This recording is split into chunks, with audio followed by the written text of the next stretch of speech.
Summit Point has become a haven for club racers on the East Coast, but the sprawling facility started with one simple racetrack. And that's what we're facing off on today as we get ready for the PCA Sim Racing Series 12 Club Class. And you'll see it all live here on RaceSpotTV. Hi, I'm Joe Peak, and with me in the booth tonight is Ewan O'Leary. Behind the scenes is our director, Hugo Louise. And Ewan, from what we have seen in the first two races of this event, it's going to be difficult to try and get away from this race clean.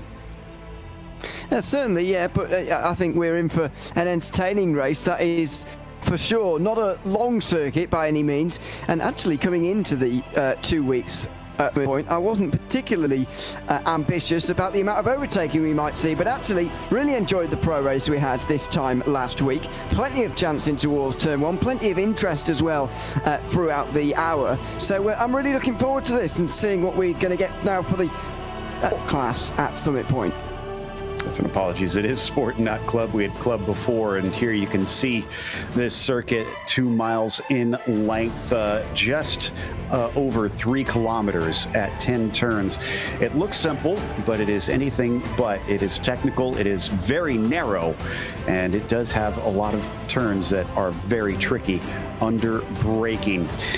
Now, of course, we also have a championship that we are competing in this series, and for this class, it is Derek Dirksen who is currently at the top. It is a mere 5 points between himself and Kevin Jokel.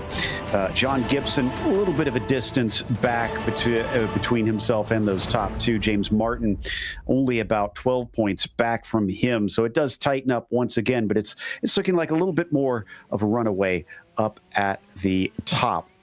Now, we do want to mention that we are excited to announce that Charlie Mobile is sponsoring the Series 12 Clean Driver Award and Event 4 broadcasts here on RaceSpotTV. Also, Charlie Mobile is providing an Apple iPhone 16 and a year of service to the combined class's overall winner. So a lot to fight for out here. Drivers are going to be working very hard to try to bring that home, I have no doubt, as we get ready to finish up the qualifying for now. Just the last few drivers getting ready to set times from here. Actually, I say that. Looks like we're still waiting for the first times to get put on the board. And we are down to the sport class. So you may see a few more mistakes out here. And as we saw, having track position is going to be so important, Ewan. Yes, it certainly is, but as I say, it's not impossible to come through the field as well. But also, don't doubt the level of driver that we do have here as well. I know this is at the third division, effectively, of the Porsche Club of America Sim Racing Series. However, it is still at a good level, still at a good speed, and we are still going to see some good driving here today. So, yeah, don't doubt the level at which these drivers are operating at, because it is a very good quality of field, but a little bit slower maybe, especially than the pro class we saw earlier on last week. And of course, these guys aren't allowed to change the setup like those guys are, so that makes things a little bit slower naturally anyway. Well, and it also makes it so much more even out there and a lot harder to try and make a difference. It is all down to the driver on this one. Can't get any tricks with that setup. So should be relatively close with such a short lap and with everybody on that same setup. Jarawala looks like he's taken the top spot provisionally on the first lap around. Aaron Nations behind by less than a tenth of a second. In some of the qualifying sessions, we saw drivers within a second of the pole, all the way down to 20th and above. For this time, right now, it's about, looks like 16th and below are within a second, which is still mighty close. Yeah, it is. But that's what you expect around this circuit, I think. You really do have not very many corners to make up the difference or indeed lose time. So that's kind of what you get around here. But as we saw in last week's racing, just because you are down the order doesn't mean you can or can't work your way through the field during the race as well. These look like very small differences. Normally when you see small differences, you don't see very many overtakes because everyone is on a fairly similar speed to one another, but that wasn't necessarily the case last week, because small differences after all are still quite large for this length of circuit, as we see the current pole sitter, Mehmet Karacay, finding himself in the wall down there at the left-hander of turn 3.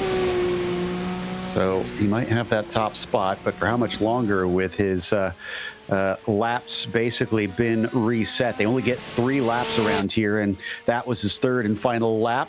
Ben Bulkley manages to put his car up to second, but is still a tenth and a half away and went about 2 thousandths quicker than Aaron Nations. He's just crossed the line for his third lap. He does not improve, so he's not going to be our pole sitter.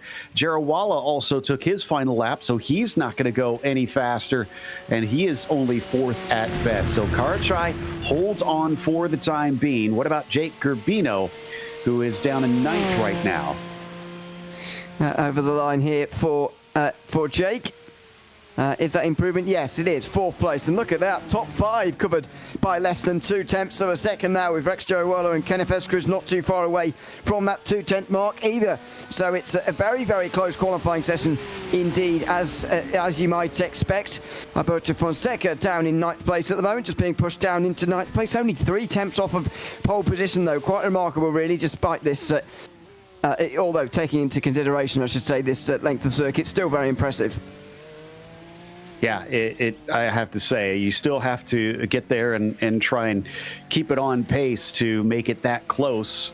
But Fonseca, who currently has been pushed down to 10th recently, a couple other drivers have managed to go just that little bit faster, has a chance to try and bump himself up once again. Last lap, a 1:10.6 as he comes up to the last corner, misses the apex ever so slightly, keeps it within the boundaries though, and gets ready to cross the line. Does he improve? No, a 1:11 flat. That is well off of his best time. So that's going to be it for him. Checking to see if we have any other drivers that can complete their third and final lap. And I only see Mike Sachs right now able to, though we've got Jeffrey Gardner down here in 19th coming around. His last lap, unfortunately, got deleted for track limits. That's something that can happen surprisingly easy to do around here as well for some reason. It's the lack of tarmac runoff, I suppose, although that would also get you off track, I suppose. But even so, the grass lining the circuit, the fact you do need to go right out to the edges to get and squeeze all of the lap time you possibly can out of this circuit does mean that you are slightly liable for that kind of thing. As Jeffrey Gardner goes over the line here. Would have thought that's an improvement. That must have been an off track too, or indeed he's run out of laps, because he did go faster than his best lap there, but he didn't move up. Yeah, he had run out of laps. Mike Sachs, his last lap also deleted, unfortunately, which means that is everybody who is able to set a time out here in the fields. We've got 31 cars signed in. Nobody else with enough time left in our qualifying to get back out on the track and put one down, since you're not allowed to complete your hot laps once the clock hits zero, and we're just at 2 minutes left to go now in our qualifying. So that's just not going to be enough time, unfortunately. That means Mehmet Karchai, with only 2 laps, has managed to go the quickest of everybody, and by a 1/10.5 over his rival, which, as we pointed out, is a bigger margin than we're used to seeing up at the front here. Yeah, I think to put this into perspective a little bit would be to maybe look at the gaps here and just double them for maybe a normal length of circuit. I suppose that would be a slightly long circuit then if you double it, but you get the point. Just maybe extend these gaps a little bit, and then you can get a real view as to what it's like on a more normal circuit. So yeah, it is. And as I say, 3 temps around a normal circuit, for example, that would be something you say, oh yeah, that's a good gap to have at the very front. So yeah, I think it is impressive, but that can all change very quickly in the race. I mean, I don't think it would be sensible to write off anybody, certainly not in the top 10, maybe lower than that now after this qualifying session, because of how close it is, despite, as I say, this being a short circuit. Nevertheless, it's still a close session, and the length of the circuit doesn't change that. So qualifying won't get you the win, is the point here, and so there's still plenty to be decided over the course of the race coming up in a few minutes' time. One driver that's going to have to work for that win is Nathan Albuhaka. He's 3rd in the points, so we know that he's got the speed. And in fact, he's had a 2nd place in an event too at Brands Hatch, but he qualified in 12th. So he's going to have to pass a lot of cars to try and get where we believe he should be. I was just kind of looking down through to see if we had anybody else that was somewhat out of position here, but really Nathan was the one that stood out the most amongst the group. So, of course, they did have a little bit of weather in the previous races. We do not expect any rain in this one, so maybe that will change the complexion on that a bit, as qualifying is officially over now, which means our grid is now set. So as we take a look at that qualifying order here in a moment, the drivers will have a few moments to warm up, but it is Mehmet Karachai who is on the pole position, with Ben Bulkley in 2nd. Aaron Nations in P3 is followed by Jake Urbino in 4th. The Maverick Region, Mark Foley will start in 5th. To his outside will be Rex Jarawala in the number 7 car. Kenneth Eskridge will start 7th behind him. Charlie Fair then in P8. Jim Walsh joins us after his real-life racing out on the USA West Series. Series for Porsche Sprint Challenge, racing in 9th at the start of this one. Alberto Fonseca in P10 and Marcel Yunus in the 11th position. And then we've got Nathan Albuquerque, as I mentioned, starting in 12th. Ewan? It's Abhijit Barua, who is in 13th, ahead of Carl Boschieri in 14th. Row 8 is made up of Randy Levold and Mike Saxton here for this race. Will Mungia is in 17th, ahead of Casey McDonald. These guys 8 tenths off of the pole position as things stand. Jeffrey Gardner down in 19th place. He's in the top 10 in the point standings, by the way. Might be a bit disappointed with that. Matt Owens alongside him. Andrew Long is the first driver to be over a second off of pole, and it's alongside Ankerberg's son on the 11th row, with Curtis Kumrell and Chad Casion rounding out the top 12 rows. From there, it's Nick Whitehill will start in 25th, Patrizio Torrigiani in 26th, followed by Patrick Gill in the 27th position. Jeff Williams to his outside in 28th is followed by Chris Costas in 29th, Bruce Robinson 30th, and Jordan Daniels did not set a time. Checking to see if he's in the session right now. It does look like he is, so he's going to be starting from the back, unfortunately.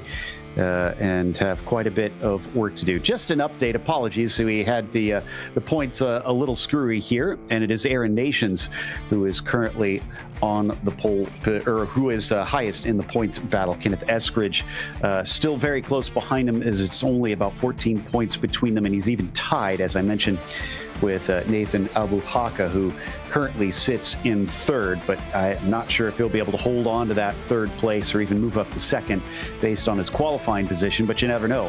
Ferrer then behind him is only a single point between himself and Mark Foley, so that battle for 4th, very hot here after 3 races so far in the season as well. You've got a tie down in 9th and 10th, with only roughly 60 points, a little less than that, separating your top 10. So very close fighting compared to what we saw in the other classes here in this class, as we now watch them head out on their warm-up laps. All this really does, especially since they can't change the setup from here, Ewan, is give them whatever last-minute practice they feel they need. Absolutely. It's more about getting yourself in that race mindset, I think, than anything else. It's not really, I don't think warm-up's the right word quite, but anyway, it's about getting yourself ready for the race, rather. Don't forget that when you start this next race, you'll be fat full of fuel compared to qualifying, where you're basically trying to sip the last drops out of the tank because you're trying to keep the car as light as possible. It is a big change, and also in this series, we do qualifying solo. Each driver gets the circuit to themselves. It can be a bit of a shock to the system again to have other people to avoid. It sounds a bit silly, but it's true. And you just need to remember the fact, of course, you're not on your own anymore. And indeed, these people around you are able to be crashed into, and you should try and avoid that as much as possible. And so that's what they'll be doing over the course of the warm-up. Some, I guess, will elect to not even bother and just take a moment away from the rig before their race start. Yeah, decompress, just mentally prepare, which I'm sure for those not familiar with sim racing might feel like it sounds silly, but it really is a pressure cooker in sim racing. The nerves are very, very real for the drivers. And you talked about remembering that there are other drivers around. I mean, that's one thing that I do love about the PCA, is they stress clean driving. For the size of the fields that they run, the impressiveness of how clean the first laps is really is a testament to how they drive it home, so that the drivers know what is expected of them, because they do punish it. Yeah, and they're not easy circuits either on this calendar. Most of the circuits are really tight and difficult ones, especially on the opening lap. But Motorsports Park, first one we covered, of course, didn't see too much in the way of incidents, even though other leagues have done recently. Absolute carnage at Barber, to be honest, because of the way the circuit works. Brands Hatch is very tight and narrow. Dorrington Park's opening corner isn't ideal. This corner, this track's turn 1, I should say, is probably the least ideal of all of the 4 we've had so far. And last week it was good. So looking forward to a similar start here. And of course, we want to remind you, Charlie Mobile is your ticket to staying connected at full throttle with lightning fast 5G speeds and unlimited data, talk, and text. They're the wireless service for those who live life in the fast lane. Whether you're tracking lap times or sharing your latest victory with fellow Porsche fans, Charlie Mobile has you covered with zero hidden fees or contracts. Plus, they're proud to give back, donating to causes that matter both locally and beyond. Ready to join a wireless service that goes the extra mile? Switch to Charlie Mobile and experience the difference on and off the track. Huge thanks to them for sponsoring this season. We line up, and it is going to be a short pace lap, thankfully.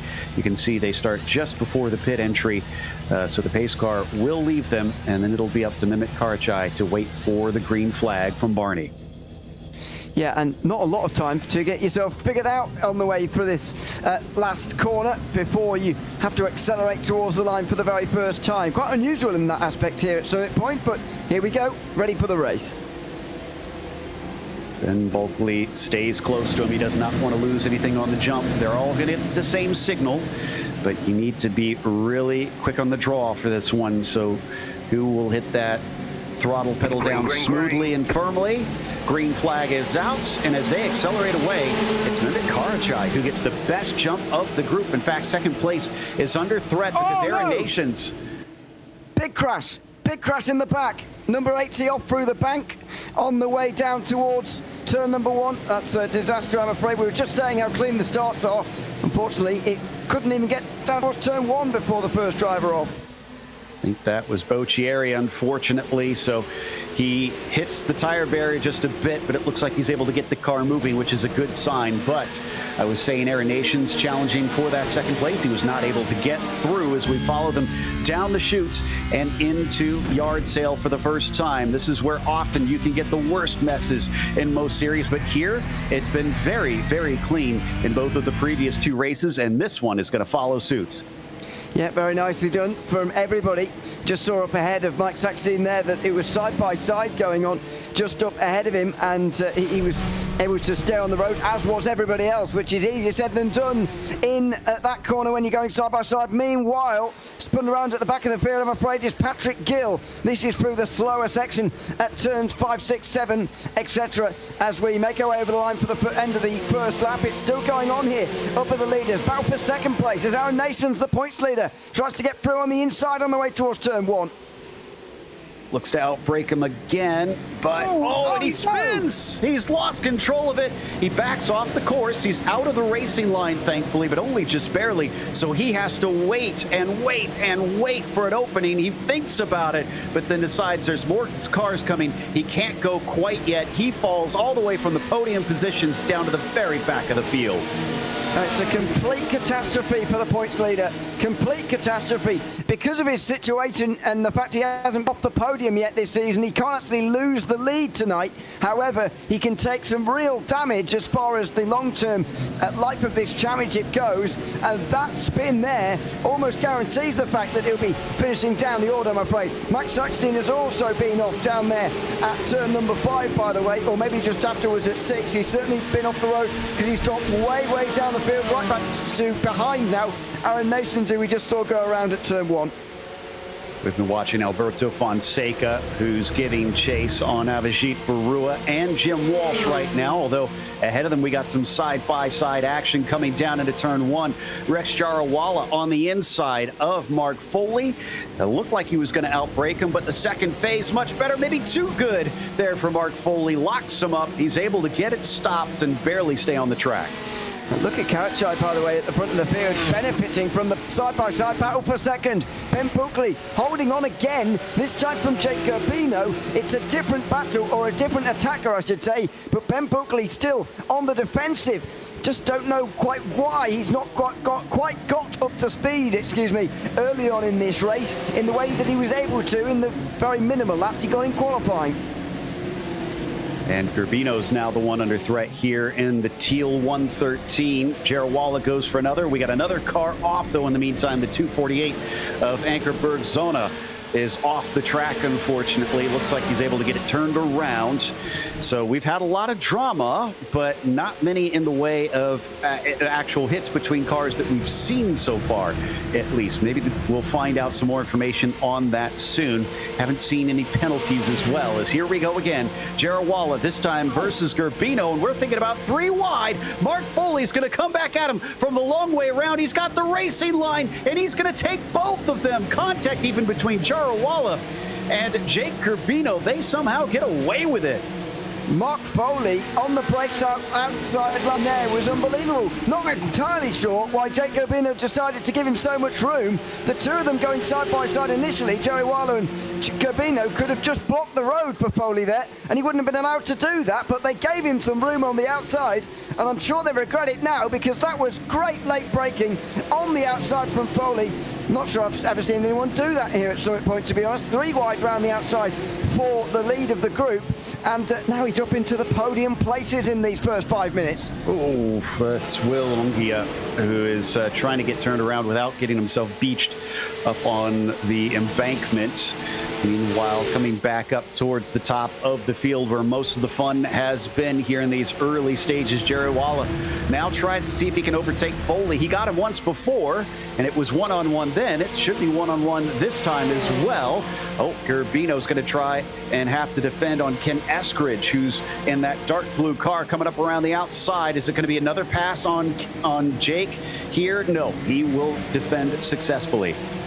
Yep, he holds on, and he needs to because he's in danger of getting into free fall here. As Buckley, by the way, has got a ball from turn 1, and Mark Foley has just been able to drive past him, as has Rex Jarawala. So again, still not sure why Buckley has gotten off to such a slow start here, but he's now down to 4th. I'd imagine he'll fall further if he's not too careful very shortly. Yeah, I was able to go and check, and it looks like he had a slip up out of the first corner.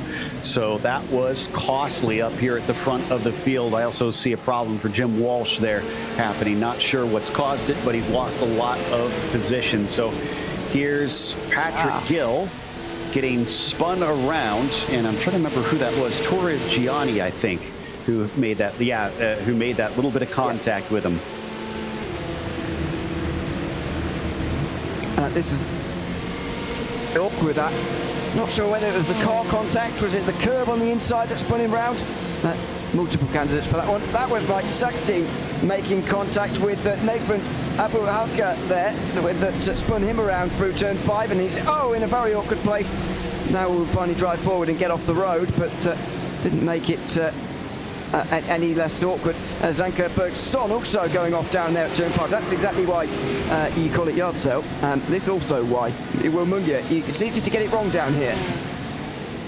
And as we were watching this, Bulkley had another problem in the exact same turn 1-2 complex and has slipped to 5th. Boccieri, getting completely turned around. Yeah, it's yard sales living up to its name tonight. We haven't had this many issues into there in the previous 2 races. Matt Owens just coming to a halt. Oh, it almost looked like he pulled back into traffic.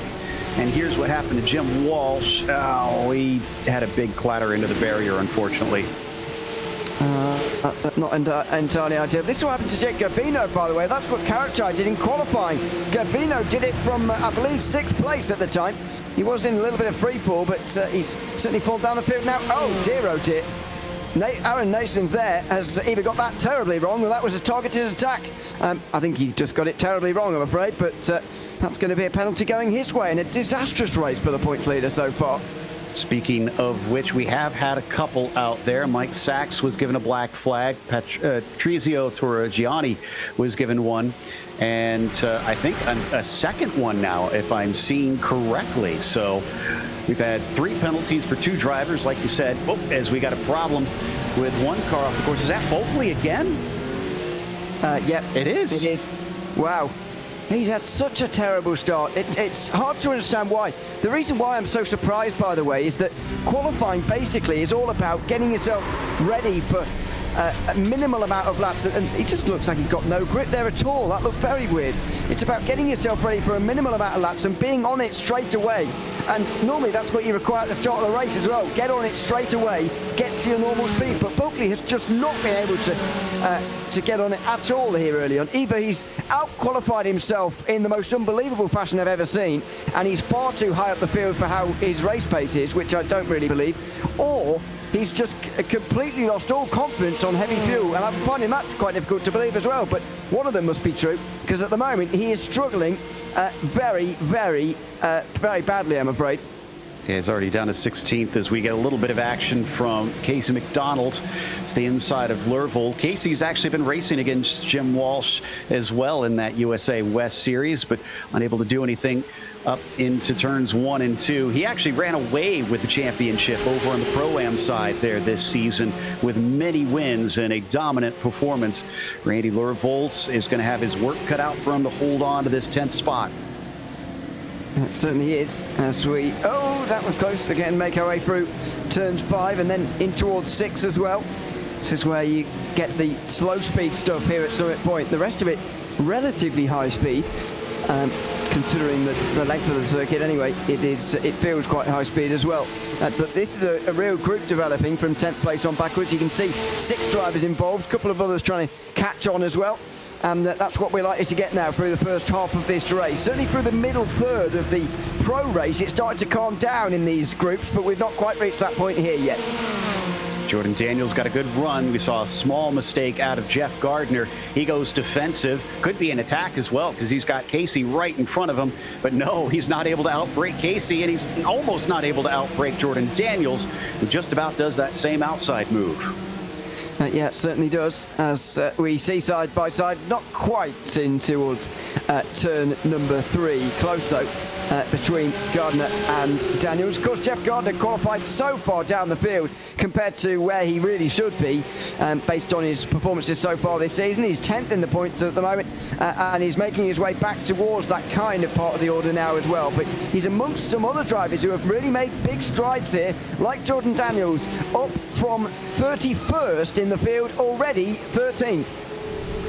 By the way, you can give your crystal ball a raise because Aaron Nations was black flagged. So looks like he fell victim to his own mistakes out there now twice, as he'll have to come in and serve that. Oh, wow, contact or close to contact between Gardner and McDonald coming into the final turn.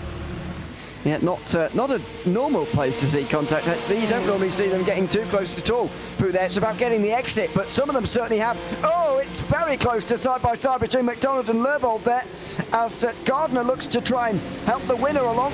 Side-by-side at the back end of the group as well. It's all going on here through turn 1. McDonald, though, holds on just for the moment, and behind there was a spin for Chad Casion. Yeah, Chad is going to lose about 3 or 4 positions before he makes up for that one, but still we have a lot of cars in this line very close together. McDonald now at the front of it. Lervold under attack from Gardner, coming down at a yard sale, chops off his nose with almost no room between the pair of them. Just behind, Jordan Daniels tries to peek on the inside of turn 6. Nothing doing on that one. They'll come through the S's now, but it's all about trying to get that launch, and he's offline is Jeff Gardner. That's going to mess up every subsequent corner. You can tell he's struggling. Yeah, it's a fascinating section of corners, isn't it? Because once you go wide, you're really offline for the rest of it.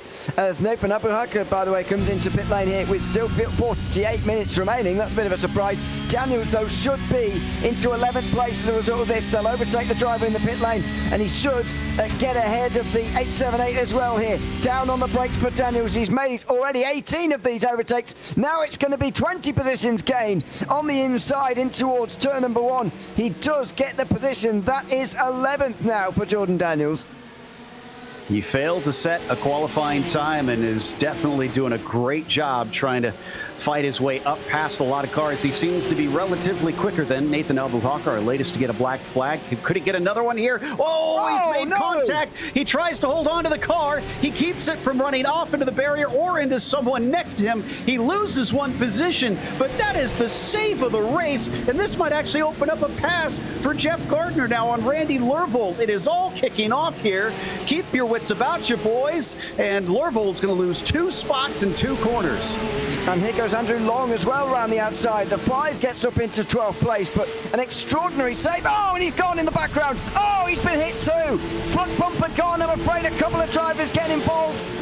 Lervold will be well down the field after this, I'm afraid, with big damage as well. It's all gone a little bit wrong, I'm afraid, but Jordan Daniels prevented it from going wrong a bit earlier on in that lap. It was an extraordinary save that's actually meant on the end of the lap he's gained a place somehow after all this. Clip this one and put it on the highlight reel, because I have never seen someone get that sideways and in the grass into the corner and not only not hit anything, but make the turn 5. I can't believe he just picked up like nothing happened. Yeah, quite unbelievable, really. And then he gets down the inside of Lervold as if nothing happened, as you say, and carries on with his day. And he'll be very glad, by the way, he got ahead of Lervold, because just after this happened. He was side by side with Long, getting a little bit wide, and then bang, straight into the side, or straight nose-to-nose contact with somebody actually who goes off into the grass. Somebody else having to come to an almost complete stop there in avoiding him. That was Chris Costis, who was the secondary driver to touch him on the way past. There you go, getting back underway again, but he looks like he's no, he looks okay actually, but nevertheless was certainly delayed by all of that. Meanwhile, we've got a battle for the lead as well, just in case we needed any more interest in this race. Not just between 2 cars. Karachai leads both Foley and Jarawala as well. All 3 of them well within striking distance, and we're only 15 minutes into this race. We do have a pit stop that can be expected during this race. However, we don't think anybody will be jumping in for probably at least another 15 minutes, and even more than that for the majority of them. I was going to say, well, you say that, but actually you are correct. Abuhaka was only in for a drive-through penalty, so he's only dropped to 14th place, but you're right, it's not a scheduled pit stop. We do sometimes see the drivers going well in towards the final 15 minutes of the race without having made it yet, so theoretically it is possible for someone to pit now and make it to the end. It's just not normal. Not normal, and usually from what we've seen, not ideal, because it can put you behind a lot of cars that you then need to overtake. Or worse, you're going to get a lot of blue flags with leaders coming up behind you before you really want to, and then you have no way to try and avoid. Jarawala going to poke his nose, but it looks like he doesn't quite have the brakes in comparison to Mark Foley. He'll hold him back without having to defend too hard. Yeah, it did okay there. I think the main reason for that pass not happening is Rex Jarawala seemed to sort of go off the idea of the move on the halfway down the straight, really, and seemed to back out of it, let Mark Foley get on. But I think it's a bit of a danger for Jarawala being in this position, because Mark Foley seems definitely quicker than Karachai at the moment, as does Jarawala. But if the 7 allows Mark Foley to get through here on Karachai, and then Jarawala has to spend some time doing his own overtake, then he could lose touch with Mark Foley, as we see Charlie Furrer getting back onto the circuit again and dropping down to 9th after what looks like hitting the wall at turn 3. Oh, yes. So here's the replay. And I've seen that a lot of times. I've done that myself a lot of times, Ewan, just getting a little bit too loose off of 3, and it slides you all the way across the tires. It's very easily done. The only reason I haven't done it is because I haven't driven this circuit, but yeah, it's very easily done indeed. That was close. Rex Jarawala this time has an even better run onto the front straight. As I say, sort of went off the idea of the overtake last lap. Will he go through with it this time? Going to send it in deep and try to see if he can make it stick, but Mark says no. I'm really good on this outside line around here. Shows him just how good. He's still about halfway up the car, coming off the turn with better momentum, and down into 3. He takes the apex away. Mark Foley is going to be a tough nut to crack as we get another car off. That was Torrigiani just collecting himself. Yes, already a couple of laps down actually in this race. Already got 4 drivers multiple laps down, or at least 1 lap down. That's Torrigiani up on the inside curb this time rather than the outside curb plus gravel combination. As I say, he is one of 3 drivers still going and laps down in this race. Matt Owens unfortunately already out of this race. Have to admit that Jarawalla's bumper kind of reminds me of those American flag Speedos that you can see at times. Something about it just is very reminiscent of that. But he is doing swimmingly, if you ask me, because he's up into this third spot after starting in sixth today and looking at maybe second. Who knows? Maybe even first. It seems like he's got really good pace. It's just he's being thwarted every single time he's trying to attack Mark. I hope I don't offend anyone by saying this, but how American are Speedos with a pure American flag on them, by the way? That's amazing. Anyway, I can't profess to have seen that in real life, but anyway, I know what you mean. Anyway, yeah, he's still trying to work his way through on Mark Foley at the moment. It's almost a display of how quick these two are, actually, that they're able to do this and stay with Karachi so convincingly as we see Bruce Robinson off at Turn 5. I've got to say Turn 5 has been the scene of a lot more incidents today than it was last week, because Aaron Nation's probably looking in his mirror a bit more than where he was going out front. Spins again, unfortunately. This has not been a good day for Nations. He is definitely going to take a big hit. And Ken Eskridge is still sitting in fourth. So I'd be willing to bet that Ken's got a good shot at taking the points lead after today's race is over.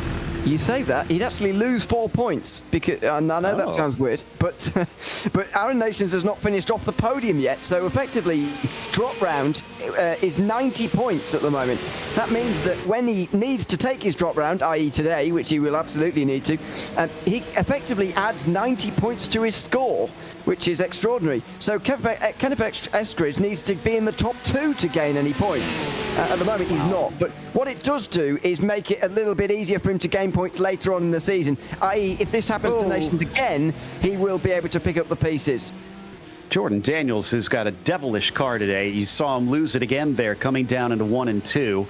He collects it yet one more time and doesn't hit anything, but he loses quite a bit of ground to Casey McDonald, who has now gone from 18th to 8th. Wow, this has been a really impressive climb from the 7.64. Yeah, it really has. There's been a number of those drives actually in the field today.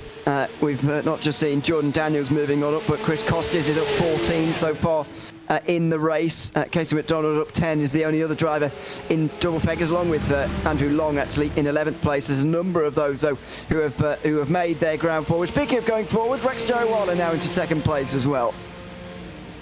Nice. He finally did it. He didn't even have to do it in a turn 1, where it seems like that was his strongest for a long time. Although Mark Foley, he knows it's his strongest. He was once again trying to see if he could be more daring on the brakes, but nothing doing there.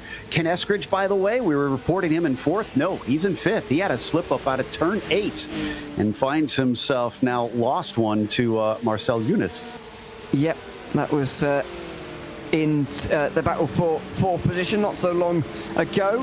3 drivers involved here. Roberto Fonseca just on the back of them, and there is Marcel Yunus, by the way, in the bottom right, looking through his VR headset. Not entirely sure why he's got his gear and steering inputs right ahead in front of him when there is already one in the car, but anyway, that's besides the point. He's on his way in 4th position, and once again a compliment to every driver who's sent in their personal view of what they're looking at here today. We'd like to see everybody's setup, etc. Even if it is just this, and we're seeing their VR. I'm gonna take a guess. I'm wondering if he just wants his gears where it is visible, so he knows what gear he's in. But it says it on the car. It does, but I mean that's an inch or 2 higher. So that's my best guess. Anyway, just in case you forget. Grasping at straws a little bit, but regardless, one thing we want to never mind, I'll get to our ad read here in a second, because we got a little bit of a fight between Daniels and McDonald. McDonald cannot hold him back. We know that Jordan's quick, although he's a little bit mistake prone here today. This time he makes up for it and he moves himself up into 8th. Now I can get a chance to tell you about Charlie Mobile, which is your ticket to staying connected at full throttle. With lightning fast 5G speeds and unlimited data, talk, and text, they're the wireless service for those who live life in the fast lane. Whether you're tracking lap times or sharing your latest victory with fellow Porsche fans, Charlie Mobile has you covered with 0 hidden fees or contracts. Plus, they're proud to give back, donating to causes that matter both locally and beyond. Ready to join a wireless service that goes the extra mile? Switch to Charlie Mobile and experience the difference on and off the track. On track currently it's still Mehmet Karaçay leading, and he's about a second ahead of Rex Jarrawala. That is not far enough away that he can count this one solidly in his hands. We got Mark Foley sitting in third. So watch this space. This has been a good race and a close race up at the top of the field. Yeah, it certainly is, and we've got close races down here as well. That's an impossibly small gap for Kenneth Eskridge to fit his car down here, but he might just have managed it there. It was Marcel Yunus right in the middle of the road, almost as if to say, don't go inside or outside here. They want to stay single file, but has it worked out for Eskridge? It doesn't quite look like it. Yunus goes round the outside through turn 3 and hangs on, but fair play to the attempt for Eskridge there. Round the outside of turn 1 was difficult at the best of times, but it was a very small gap he had to fit himself through there. Very skilled attempt. Yeah, I'm impressed by what he was able to do. Even more impressed by Yunus to come from the outside of turn 3 to fend him off. Out of all the action that we've witnessed, we've only lost Matt Owens and Aaron Nation so far. So for some reason, Aaron has left this race and he's already disconnected. So he's officially retired. This is the battle for 11th in the meantime. Andrew Long ahead of both Gerbino and Albuhaka. I said Albuhaka's got some work to do. He's actually lost a spot since he started this race. Yeah, although he did have that drive-through penalty, which did put him back there. Some things on Aaron Nation's by the way, down there and retired now. He's only going to score 22 points from this race. Because of his points gap in his current drop week, he can't lose the championship lead tonight, as mentioned earlier on. However, next week, anybody within 78 points of him will be able to gain the championship lead, theoretically, if they have a good enough race. If that applied to this race, then the top 16 would all have a chance to take the championship lead. So it's a very, very, or at least overtake Aaron Nations anyway. Maybe not take the championship lead, but they'd all have the chance, 16 of them, to overtake Nations. It's a lot closer championship because of this race result here, even though the gap at the end of the day will look barely, well, it won't look like anything, in fact. Well, I'm sure it'll look like something, but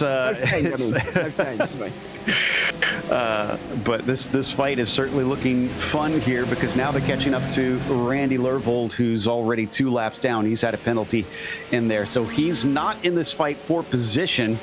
And he doesn't have to absolutely leap out of the way, but Andrew Long getting on the radio, letting them know that they are coming. Or is that him actually saying he's pitting in? No, he's pitting in. Oh, interesting.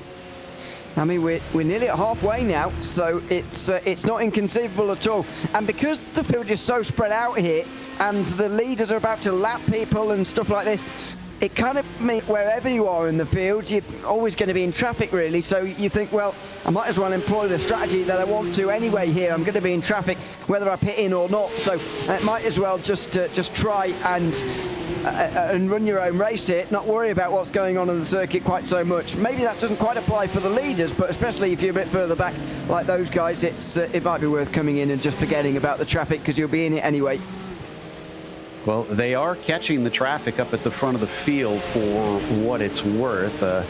Karaçay is almost up to Bruce Robinson at this stage. This battle for P4 still sees Yunus ahead of Ken Eskridge, but Fonseca and Barua are right on their tailpipes. We're going to actually right on the roof of Avijits, who gets a great run on Alberto.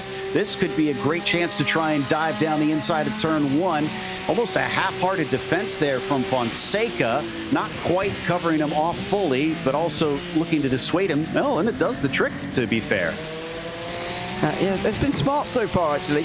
You think with the way the race has got at the moment, the pass would be relatively easy to make, but we've nearly gone half an hour now as we go on board with Javier Barua here, out of turn 3, down in towards the very difficult corners of 4 and 5. Didn't see too much in the way of incidents this time last week in the pros, but we've seen a little bit more here today.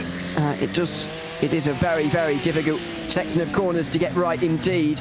It's through the slower part of turn 6, but then into 7 and 8, which is a bit of a chicane really, more rather than anything else, and then through turn 9, which is easy to get wrong if you're a bit too wide on the exit there, and then you're out towards the pit lane and the option of pitting in if you want to get out of this group, although none of the 4 decide to do it this time. No, they're all going to complete this latest lap way out to the outside for Alberto, but he carries the speed well. So I don't know if it's going to be an attack down into turn one, although Barua could try and be aggressive. And still, they stay on the racing line. Oh, well, never mind. Way late, and into the side. Both of the red cars fly off into the gravel there at turn one. Avijit Barua getting on the radio immediately to apologize.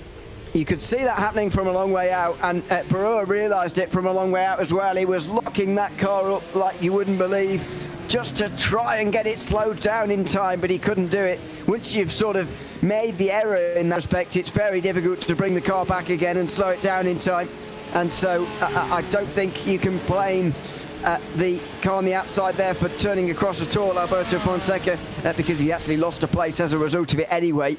That will be down to Barua, I'm afraid, although he's kind of giving himself his own penalty there, really. Well, he'll still get another one, as they've already sent the black flag his way, so he'll be down pit lane pretty shortly.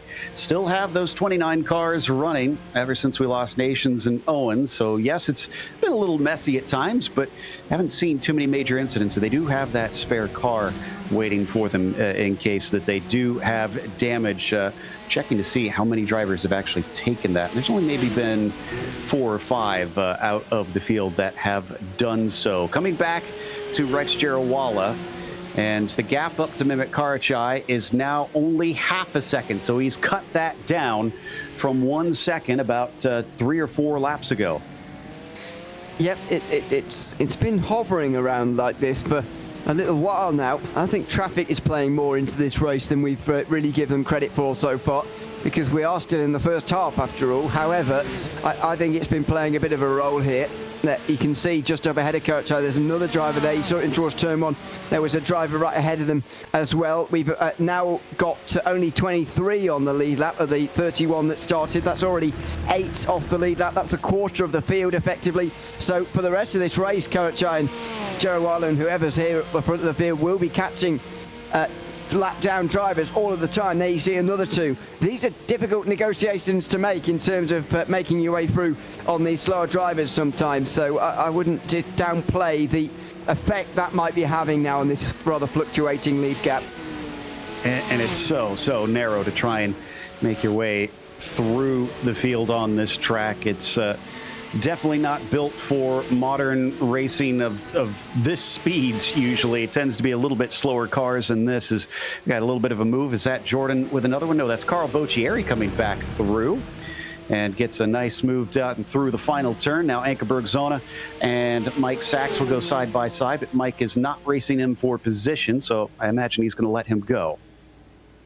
Well, that would be the sensible thing to do, and there you go, down the inside, and fairly easily done for Carl Boccieri. And Anke Bergson will continue on in 16th place. There's Boccieri on board with him now through turn 3 as he begins to try and chase down the drivers ahead. Next up for him, Jeff Williams, 3.5 seconds up ahead, although Williams is probably not looking back. He's 14 positions up as we see Jarawala in. Yeah, that's our second place driver now pitting. So one of the higher cars electing to take somewhat of an earlier stop. Let's see if he gets out in clear air as we continue to watch Jordan Daniels now that he's caught up to Ken Eskridge. Man, what an incredible drive from the 069. Started 31st, literally last on the field, and is up to 5th place. He is only about 10 seconds off the lead currently. I was going to say, he couldn't win, could he? I wouldn't put it past him, but I think it'll take some outside circumstances. I was going to say, I really wouldn't put it past him either. It's been an extraordinary drive so far, but perhaps more impressively, he's not actually lost that much time to the leader in doing all this. Now, some of it, I think, rides on the fact that Karachai has been keeping Jarawala behind him for a little while here. I think Rex Jarawala is the fastest driver in this field. He's just not quite been able to show that just yet over a course of a race distance. Mehmet Karachai has been staying ahead of him and doing his best to get in his way, as of course is his right. But now Jarawala's really got to make use of this pit stop and this undercut now. He's currently in 10th place, just behind Jake Garbino. And that overtake has got to happen pretty quickly, as has this one. Jordan Daniels, if he wants to win this race, does need to be efficient with his overtakes, even in the second half as he gets into the top 5, and he certainly was there in towards turn 1. Yeah, fastest lap of the race. The only driver to have broken under the 110. The 069 car looks to be just lightning quick out there. He's going to go past, that's Nathan Albuquerque, just trying to stay out of the way, who's had another problem. Not sure what caused that, but things have just kind of soured, unfortunately, for him. Let's see. So Gerald Walla pitted. Looks like Charlie Ferrer has taken a stop. Andrew Long, Nick Whitehill has as well, maybe even Patrick Gill. So we've definitely had a few drivers in, but it's a smattering. It's definitely not a majority of them.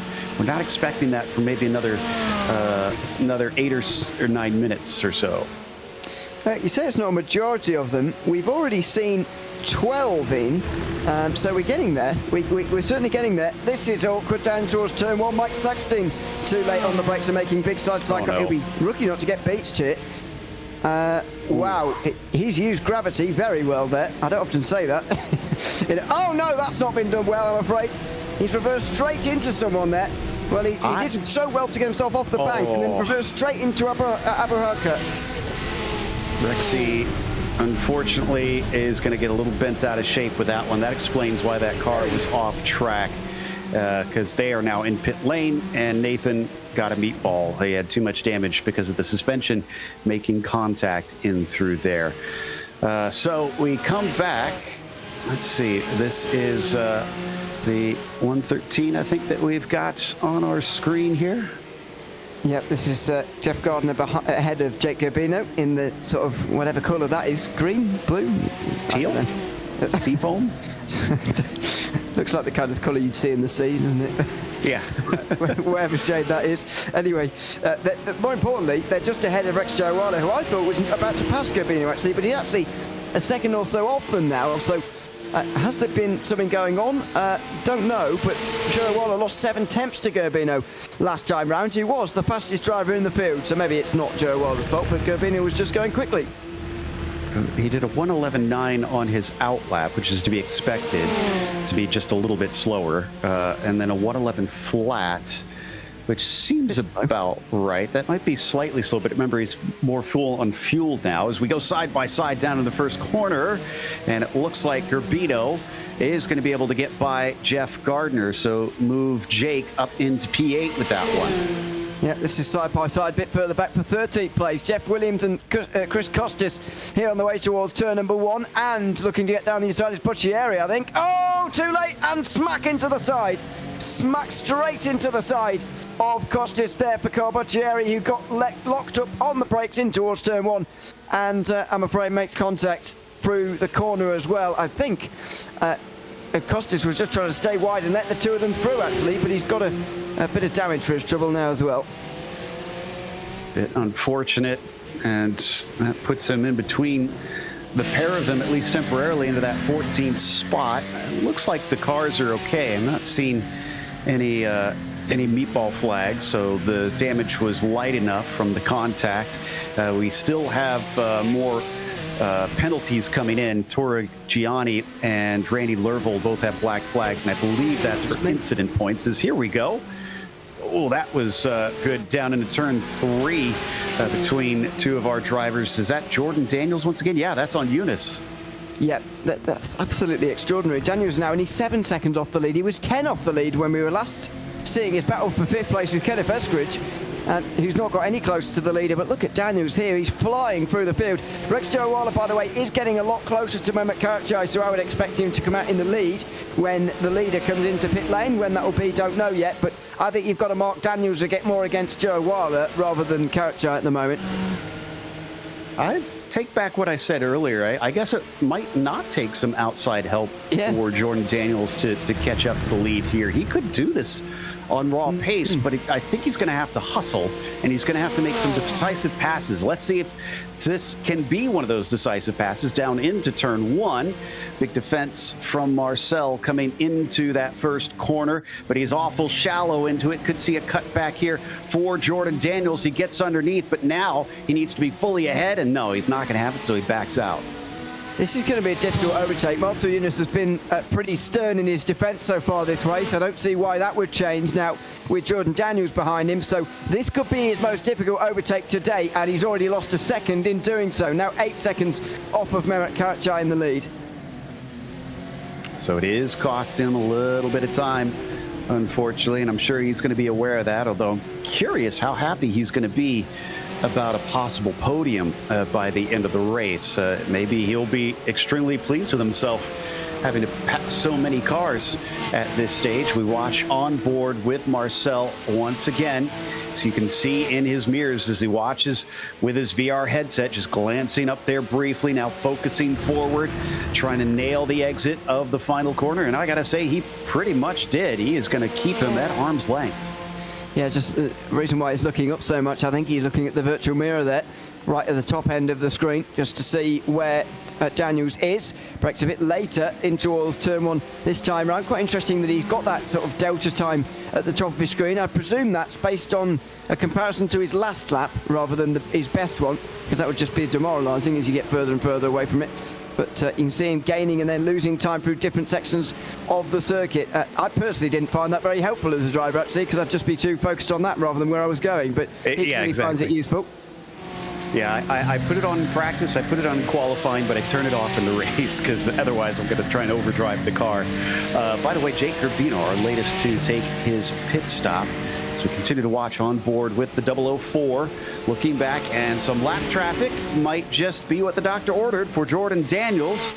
So let's see how he handles this one. He's now going to have eyes both in the front and the back of his head. And nicely done by Patrick Gill to just pull out of the way of both of them. And he isn't completely perfect on letting them through without compromising things, but really was very polite in the way he did it. He was rather polite there. Daniels was quite interrupted on his exit, though, and wasn't given the opportunity to have a go in towards turn one. And this is what I mentioned earlier on. Marcel Yunus is going to be difficult to overtake here. And it's sort of make or break stuff, really, for Jordan Daniels' race. Rex Jawala is staying at the sort of similar margin to Mehmet Karaçay at the moment, so he's not losing any time to him, Daniels, at the moment. But as things stand, I reckon he would come out about 10 seconds behind Rex Jawala, which would be quite some distance to try and make up in just 20 minutes. I wonder whether it's worth a stop, actually, for Daniels at the moment. You know, that's a really good call. We're far enough in that should give him enough laps to try and do a bit of a leapfrog. That's assuming that Marcel doesn't call his bluff and pit in the lap after. But you have to consider that for Daniels, he probably felt, that was a big mistake. Yeah, good catch on that one. Marcel slightly off, and Daniels is going to be able to get to the inside, but now he's going to be compromised in the final corner. He parks it on the apex. He'll blunt the momentum of Marcel. That was just absolutely impeccable timing from Jordan. Really good timing. It doesn't take much of a mistake. It was barely noticeable looking at it, but you could just tell Yunus wasn't going to get as good a run off of the corner, and Daniels was not going to need a second invitation. In fact, he asked the question many times indeed. He certainly didn't need another chance, and so Jordan Daniels now does move himself up to third. That's what it is about here at this circuit sometimes, especially when you get two very similar strength drivers next to one another. Wait for that mistake and then you can work your way through. In other battles like this one, it is a bit more about your own overtaking ability, and Rex Jawala does make his way up into 6th place now in a lot more clean air. Yeah, so he's looking very handy. And I'm trying to see where our Jordan Daniels wound up. Okay, no, wait, he hasn't pitted yet. Excuse me. I thought for some reason I had in my mind that he had pitted. Yeah, this is looking good for Rex Jawala, up to 6th position. The point I was going to make for Jordan was that he probably felt like a superhero in the first part of the race because he was just making pass after pass. But those are all cars that are very different on pace. Once you get to the sharp end of the field, that is significantly more difficult. Yeah, absolutely. So I think it's something worth bearing in mind when we're looking at can he win this race or not. Well, don't forget the overtakes are going to be a lot more difficult. He's going to have to make at least 3 of them on Mark Foley, Mehmet Karaçay, and also on Rex Jawala, who we were just looking at there in 6th place. So worth bearing that in mind as we look forward to the end of this race. Can he go and win it from here? It's going to be still tricky for him. Don't forget, we've only got just over 15 minutes remaining of the race now. I reckon he'd need to gain somewhere in the region of about a second a lap to give himself enough laps to make these overtakes. Hopefully before Jake and Anchor get a little bit too caught up in things, I also want to give another mention to Charlie Mobile, which is your ticket to staying connected at full throttle. With lightning fast 5G speeds and unlimited data, talk, and text, they're the wireless service for those who live life in the fast lane. Whether you're tracking lap times or sharing your latest victory with fellow Porsche fans, Charlie Mobile has you covered with zero hidden fees or contracts. Plus, they're proud to give back, donating to causes that matter, both locally and beyond. Ready to join a wireless service that goes the extra mile? Switch to Charlie Mobile and experience the difference on and off the track. And right here, this on-track action sees Jeff Gardner, who's already taken his pit stop, catching up to Jake Urbino, who's already taken his pit stop, but both of them behind Bergzona, who has not stopped in. He will have to eventually, but he's under no obligation to just dive to the side. They're racing for position. Absolutely. As we see, speaking of diving to the side, Bergson coming into pit lane instead here in the 36th lap of the race, or the end of lap 36 for these guys. So one of the final drivers to come in, along with Jeff Williams, who's just come in up ahead. Still waiting for the top four to come in, along with Ben Buckley, Carl Boccieri, and also way further down, Jim Walsh and Bruce Robinson to make their pit stops with just 16 minutes remaining in the race. So other than that, we are pretty much sorted here, including these two. Jake Gabino and Jeff Gardner are going to be fighting to the end for at least 11th, probably a top 10.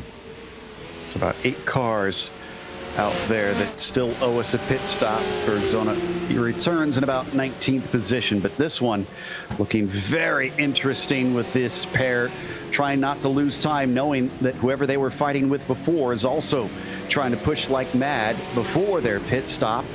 And Jake Urbino kind of holding up Jeff Gardner for what is a fight for 11th, but it should be higher because, as we just said, they're drivers that need to come in, get fuel, and return back out to the track. Looks like a few are going to take it. Ben Bulkley and Carl Boccieri are both taking service, so there's 2 spots that will make up immediately. Yeah, they they should get them in towards the, yes they do, into the top 10. Now, such a bizarre one for Bulkley today, qualifying so well and now dropping so far down the field. That's still quite unexplained for me, to be honest. Rex Jarwala, meanwhile, has come out nearly 8 seconds ahead of Mark Foley and nearly 10 ahead of Jordan Daniels. He surely will be in the lead as Mehmet Karachai now comes in as well. Yeah, you know, I'm looking through our fields, and honestly, of the top 5... Oh, Gabino gone for a spin. Wow. Went right over our camera through turn 3. And it looks like he may have got the wall, but not seeing major damage on the rear bumper, so probably got away with that one. Lights, just maybe a bruised ego as he kind of skitters back onto the course. Yeah, probably a little bit bruised emotionally, but at least the car is okay.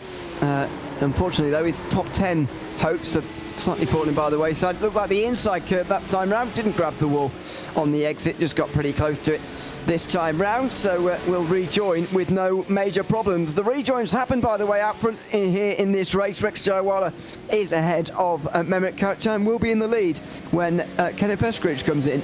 Wow. And Karachai was our leader, so that should, yeah, you're right, that should be the overall lead. Rex pitting early has proven to be the right call. That surprises me, but well played by the number 7. What I was trying to say earlier, of our top 5, only 2 cars started there, and that was that actually has changed now, I think. No, it looks like it is still 2 cars because Karachai started on pole, Foley started in 5th, and he's in 4th place. Both of them have finished their pit stops, so they should stay there. But everybody else in the top 5 has started from outside of there. It has been pretty dire for the sharp end of the field in the first 3 quarters of this event. Yeah, in case you're wondering where they've gone, Jake Urbino has dropped to 13th place, and Ben Buckley has dropped to 15th place. And of course, we had Aaron Nations out in the race as well. So there's where the other 3 have gone from the top 5 in qualifying. Some really bizarre goings on today, I've got to say. Meanwhile, another one's just happened. Mehmet Karachai's got off at turn 1, and he's thrown away what looks like his podium place, gone with it. Here goes Jordan Daniels looking for what will be 3rd hit on the outside of turn 3, and he's got it. Whew. after he made a ton of passes and then really had to work for this latest one. That practically fell in his lap. So Daniels up to 4th, but we're waiting to see what happens with Ken Eskridge. I do believe he's going to lose out to Daniels. Goodness. So there's the incident with Karachai. So late on the brakes. I mean, just realizing from a long way, locking everything up to try and get that stopped in time. That was never going to stop in time.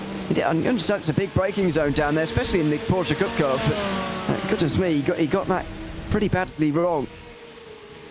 We can now officially say that Jarawala is leading this race as he passed the pitting Ken Eskridge, fully behind him by an impressive 7.5 seconds, and he's not clear for that second place. Jordan Daniels is chasing him. Mehmet Karachai, who just lost his podium position, trying to hold on as well. Will we see more changing around before all is said and done? Eskridge returns in 6th position, so still a good day for him. I think Daniels is going to have to make very light work indeed of Mark Foley here, and I think he's going to try to. He's surely got designs on trying to win this one as Kenneth Eskridge comes out in 6th place. As things stand, by the way, 6th place would still lose him 10 points in the championship to Aaron Nations.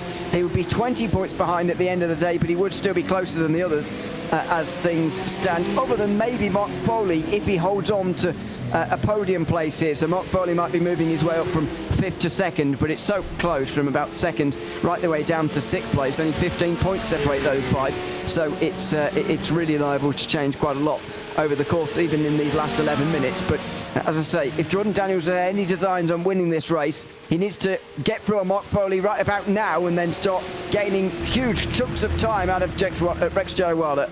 Well, he had a magnificent run coming off the final turn, and that's going to get him to the inside. In fact, Mark does not fight it, but we've seen him go deep on that rubbered-in racing line around the outside here, and he tries it. He is hanging on for dear life, but those fingernails just can't grip the cliff, and down he goes into 3rd.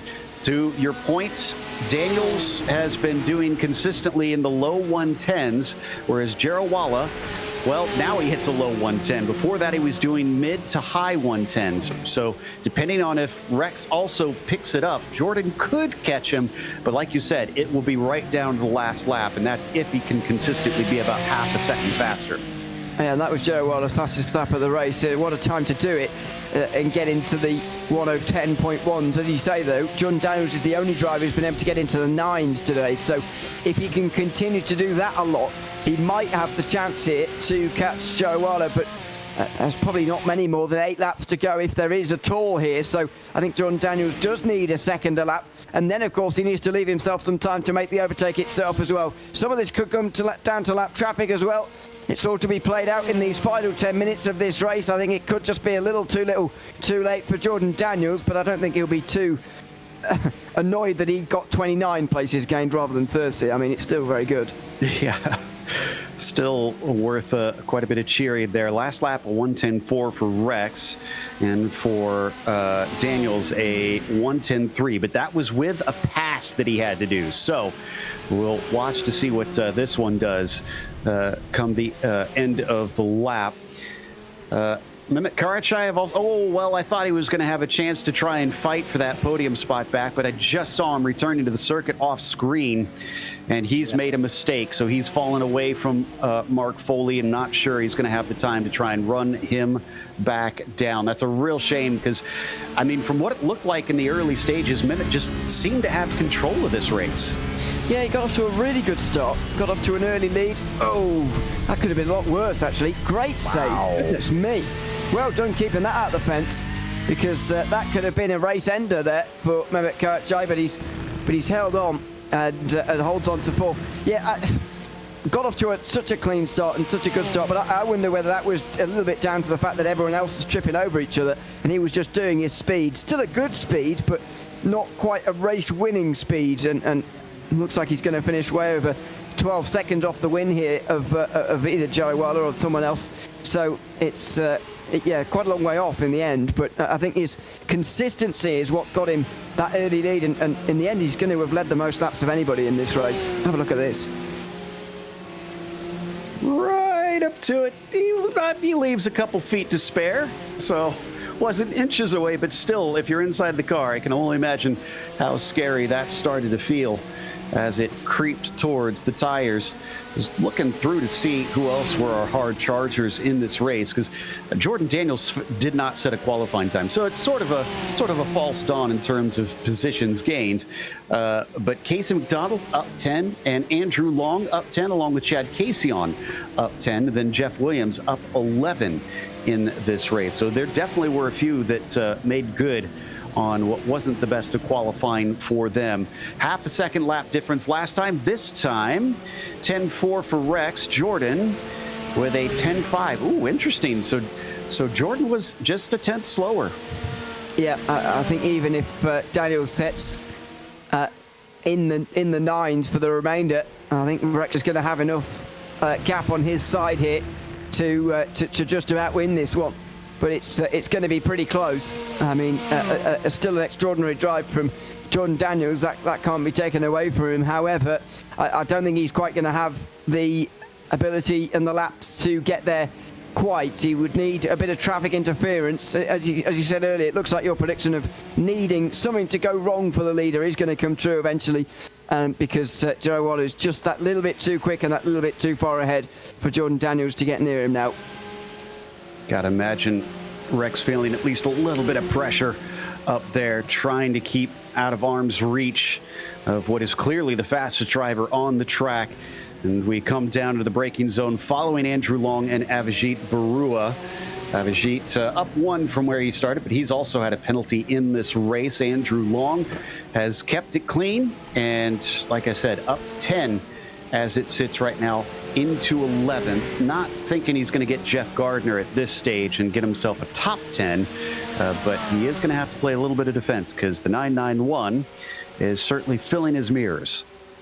That certainly is. As they make their way through the final corner here, it's really important, of course, to get that run on the way towards turn 1. But I wonder whether Avijit Barua is going to be a little bit scarred from the incident down here with Fonseca earlier on in the day where he broke too late. He's doing it again. Oh, he's done it again. This time in different fashion, I'm afraid. Barua's got the braking zone at turn 1 wrong, and he's hit, I think, what was a lap down driver in towards the opening corner, and he's done quite a lot of damage to himself by the looks of that. Yeah, that was Curtis Crummell there that unfortunately got the brunt of that blow. He thankfully didn't even go off the track, but he's probably just thinking, can I just finish this race? I'm already 2 laps down on this one. Oh, and Andrew Long actually just went off right about here. We're watching the 379. And there he is, yeah, as he returns to the track. Andrew is going to be able to get that spot back from Chad Casey so that is for position. But this is, unfortunately, an unforced error out of Andrew Long as we see Avijit Barua's view coming into the first corner and just destroying the rear bumper of Crummell. Yeah, and destroying his own front end as well. But as you say, Long went going off in towards turn 5. Then the very next corner, Chad Casey locking up and getting it wrong. So he's back behind him as we go for a spin. Oh, Mehmet Karaca has gone off at turn 3. We saw him make a great save a couple of laps ago. Now, though, he's down to 7th position. Yeah, he lost a couple for that one. Ooh, still got a battle going between Long and Casey. Casey takes back that 12th position. And unfortunately for Curtis Crummell, that was more than just damage to his car. That was incident points that gave him a drive-through penalty. So it will cost him even more time out here. Mehmet Karaca was at the same spot in turn 3? Pretty much. He sort of already got a bit loose on the entry there, really, in towards turn 3. Then seemed like he thought he corrected it, then, well, didn't quite, and went round properly for a spin. Didn't hit the wall like I thought, actually, but does lose positions again. He's now down to 7th place, I'm afraid. This is only his second appearance in the season, by the way, so clearly he just likes being on our broadcasts, and if he's going to lead the most laps in the race, then he will certainly manage that.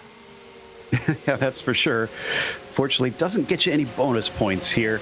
By the way, we were wondering about Jordan Daniels and setting, 109s. He did hit a 109.9 on lap 45, but hasn't been able to repeat that since. He's got it down to about 6 seconds behind Rex Jarawala. It's just too little, too late at this stage. Coming down into the first corner.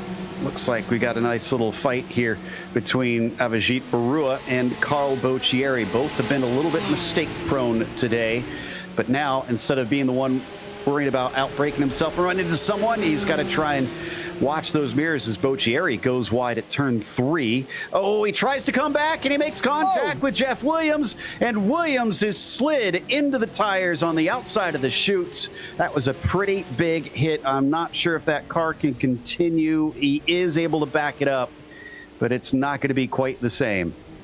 No, certainly not, but he might be able to just deal with it for 2 minutes here because there's not much time left in this race. Meanwhile, Alberto Fonseca's gone off on this lap as well now. So he's in the clutches of Casey McDonald, who is just in behind. Merritt Kirchai has gotten back through. This is what happened to Williams in that side-to-side bit of contact. And that was a pretty hard hit on the wall, really. He's going to be quite damaged here at the very end. Fonseca, that's one of the weirder ones we've seen today. Oh dear, he found the wall hard as well. Yeah, I had almost a feeling of hardware failure or something. His car just almost straight lined off the corner there. And yeah, that was an interesting one. That was kind of what I more expected Jordan Daniels to do when he had his slide through turn 4 there. But he got away with it. And we're down to a minute and a half left to go. So next time by, Jarawala is going to be taking the white flag for 1 to go.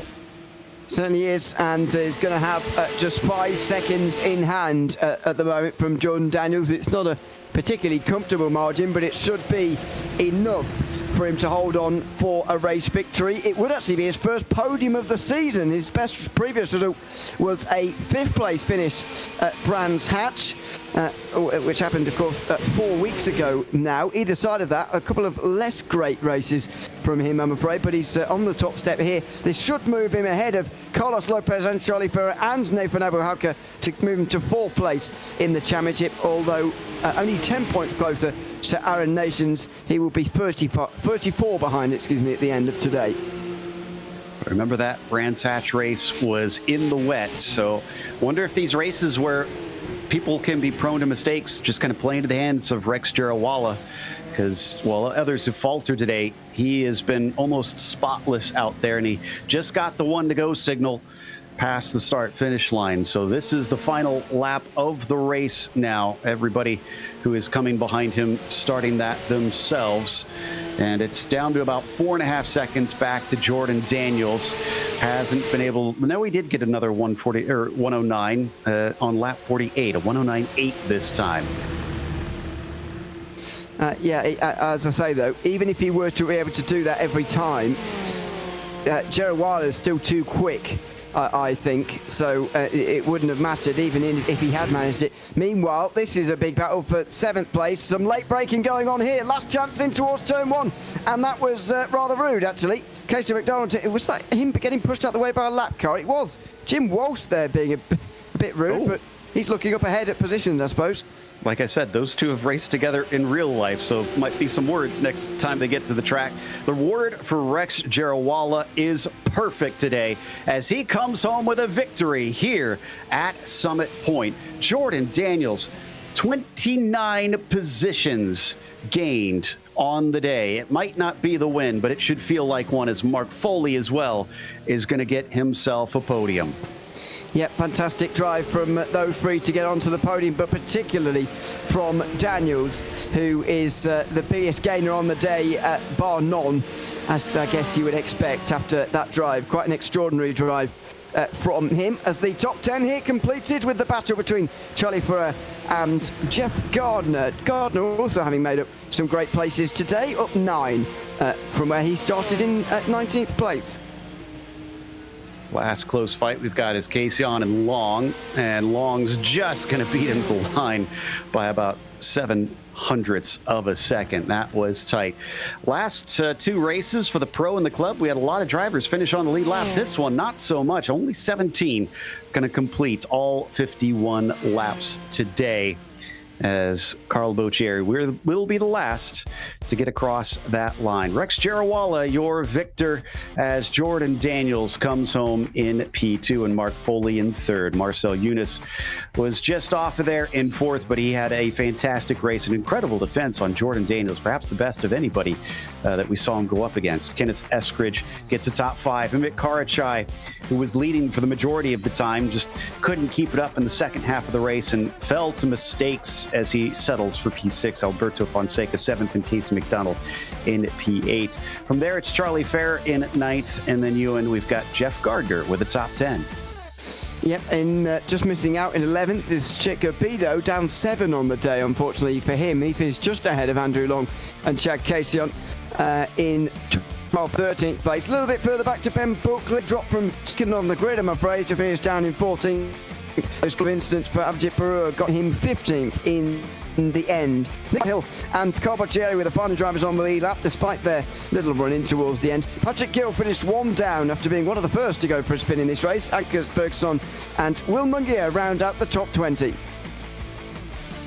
From there, it's Christopher Costas in 21st, Jeff Williams in 22nd. Nathan Abuhaka did not make up for the poor qualifying. He finished 23rd. Jim Walsh, P24, and Lervold in 25th. Curtis Crummell, 3 laps down in the 26th position. Then we've got a couple of DNFs, Robinson, Torre, Gianni, Saxteen, Nations, and the last on the field was Matt Owens today. And I do believe that we've got our winner ready to talk to, Rex Jarawala, with the victory. And Rex, I have to admit, we're usually a bit critical when we see drivers pit in early because traffic can often be a problem. That did not seem to be the case. You emerged in the lead. Did you expect that? I tend to drive the car a little bit aggressive on my end, so I like to have a little bit of weight up front with fuel. So I do that just on this car, and I did look at the map to see if I would undercut and be successful, and so luckily it worked out. Now, at what point did you see or did you notice Jordan Daniels at any point starting to get closer? Because we were watching him, and at first we thought, oh, he's passed a lot of cars, and then we thought, oh, wow, he's got the fastest lap of the race, and then we started to wonder, could he win this race? I did see my relative. I did see a car a little bit further back, but I was trying to just control my pace. I know traffic was coming up. Tires were getting a little bit light, so I was not going as aggressive for the second half of the race. So the last 10 laps, yeah, I saw Jordan gaining some time on me, and it's in the back of my mind, but nothing of a concern. Well, quite the introduction to the podium here with your first on the season, putting you in the winner's spot. What can you do from here? Does this kind of get the momentum rolling for you? I think so. I got to credit the PCA sim racing instructor team. I was recently made an instructor, and just getting that extra experience and analysis ability of my own driving is going to make me better, and I hope to continue reaching for those podiums. Well, just a great drive here today from Rex Jarawala, your winner here for Event 4. Before we get to our second place finisher, we want to mention Charlie Mobile. They're your ticket to staying connected at full throttle. While with lightning fast 5G speeds and unlimited data, talk, and text, they're the wireless service for those who live life in the fast lane. Whether you're tracking lap times or sharing your latest victory with fellow Porsche fans, Charlie Mobile has you covered with 0 hidden fees or contracts. Plus, they're proud to give back, donating to causes that matter both locally and beyond. Ready to join a wireless service that goes the extra mile? Switch to Charlie Mobile and experience the difference on and off the track. Up next, Ewan has caught up with the man we definitely want to talk to, Jordan Daniels, P2, starting from 31st. Absolutely. Jordan, welcome in. Good to have you with us. I mean, that is a quite a prospect for you, starting right at the very back of the field today. How did you take that on initially going into this race? What were your aims, knowing that you'd be starting right from the very back? Just let Jesus take the wheel. It's got to be more thought of it than that, surely. Yeah, big ups to Rex for getting first and having the kahunas to, throw down some hard-earned cash to broadcast this thing. Really appreciate that. I mean, how was the car around this circuit in particular? I mean, it's a tricky car at the best of times, I find anyway. Tricky circuit as well. How was it round here? It was fun. I put the Gapplebees livery on because I wanted to make 30 positions, but only made 29. So congrats, Rex. Hell of a race, man. Absolutely. Congratulations to yourself for gaining 29 positions today. Thanks for coming to chat to us, Jordan. Congratulations on second. Later. Thanks very much. Jordan Daniels there, second place tonight in the sports.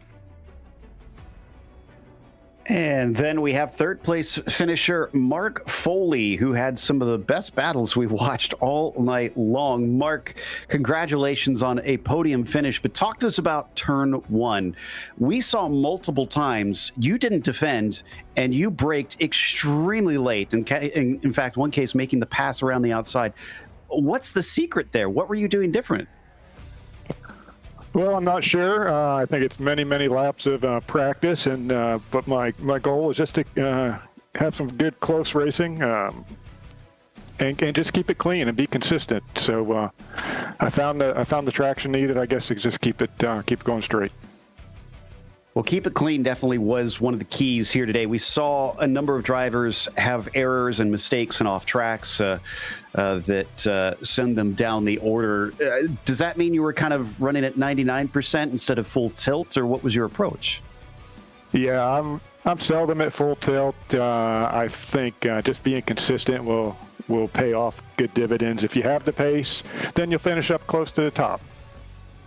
Well, that survivability might come in handy next round. You're headed off to Bathurst. Have you raced there yet? I've never driven that track, so we're going to have to put some work in before the race, and we'll be prepared, though. It's got just a hair few more corners than this one, so yeah, you'll need a bit. But congratulations once again, Mark.